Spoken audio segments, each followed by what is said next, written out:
नमस्कार, आपका स्वागत है। आप देख रहे हैं टीएनए और मैं हूं अंकित पचौरी। जब भी हमारे ऊपर संकट आता है तो बहुत सारी मुश्किलें तो आती ही हैं, साथ ही भविष्य के लिए नए अवसरों के निर्माण की संभावनाएं भी हमें मिलती हैं। जी हाँ, हम बात कर रहे हैं कोरोना वायरस के कारण बेरोजगार हुए मजदूरों की। हिंदी पट्टी के पिछड़े राज्य से बिहार, मध्य प्रदेश, उत्तर प्रदेश और राजस्थान के करोड़ों मजदूर अपने राज्यों को लौट आए हैं और अब इनके ऊपर अपने पेट पालने की समस्या है।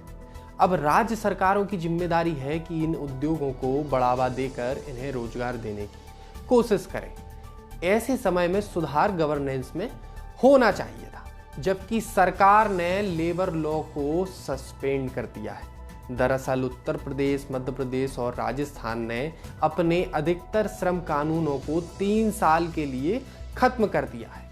सरकारों ने उद्योगों को उन सभी जिम्मेदारियों से मुक्त कर दिया है जो श्रमिकों के हितों के लिए जरूरी होते हैं। हम आपको सबसे पहले यह बताते हैं कि कौन कौन से बदलाव लेबर लॉ में किए गए हैं जो मजदूरों को सीधे प्रभावित करेंगे। उत्तर प्रदेश सरकार ने केवल 3 एक्ट छोड़कर बाकी सभी कानून 3 साल के लिए खत्म कर दिए हैं। यह 3 एक्ट हैं: building construction worker act, workman compensation act और बंधुआ मजदूर एक्ट। हालांकि बाल मजदूरी एवं महिला मजदूरों से संबंधित प्रावधानों को बरकरार रखा गया है।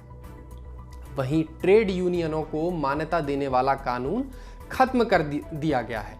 इसका मतलब है कि मजदूर अब अपनी मांगों के लिए यूनियन नहीं बना सकते।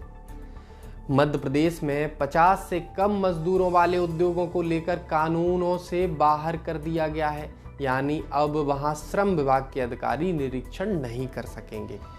मध्य प्रदेश में अगले 1000 दिनों तक लेबर इंस्पेक्टर किसी भी उद्योग की जांच नहीं कर सकेंगे। कुछ और भी बदलाव किए गए हैं, जैसे अब मजदूरों के लिए काम के घंटों को बढ़ाकर 8 से 12 कर दिया गया है। मतलब अब मजदूरों से 12 घंटे तक काम लिया जा सकता है। साथ ही ओवर टाइम के समय को भी बढ़ाया गया। सभी संस्थान अपनी सुविधा अनुसार श्रमिकों को रख सकेंगे और श्रमिकों पर की गई कार्रवाई में श्रम विभाग या न्यायालय हस्तक्षेप नहीं करेगा।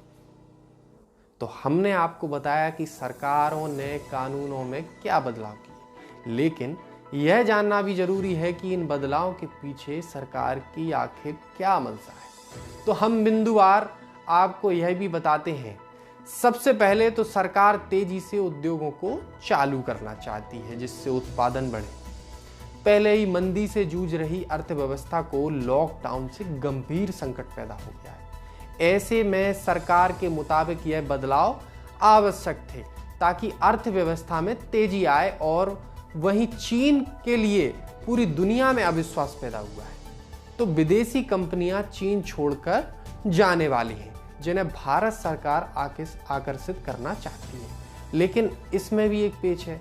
दरअसल अमेरिका सरकार ने घोषणा की है कि चीन में काम बंद करने वाली अमेरिकी कंपनियां किसी और देश में काम शुरू करेंगे तो उन्हें कोई टैक्स बेनिफिट नहीं मिलेगा। अब इन बदलावों से श्रमिकों को क्या खतरे हैं, यह हम आपको बताते हैं। यदि उद्योगों में श्रम विभाग की जांच व निरीक्षण खत्म होगा तो श्रमिकों का शोषण बढ़ेगा। यह मजदूरों के लिए बेहद खतरनाक हो सकता है।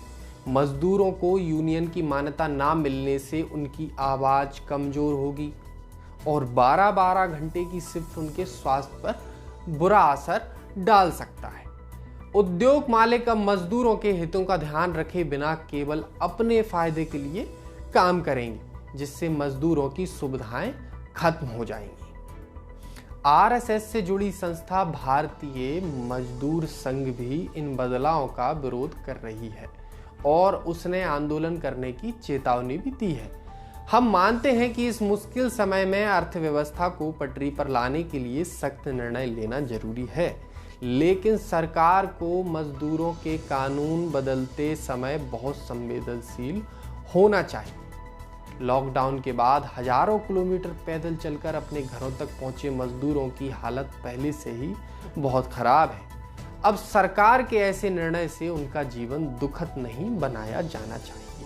यदि आप यह वीडियो फेसबुक पर देख रहे हैं तो हमारे फेसबुक पेज को लाइक करें, यूट्यूब पर देख रहे हैं तो हमारे चैनल को सब्सक्राइब करें। आपको यह वीडियो कैसा लगा हमें कमेंट के जरिए बता सकते हैं।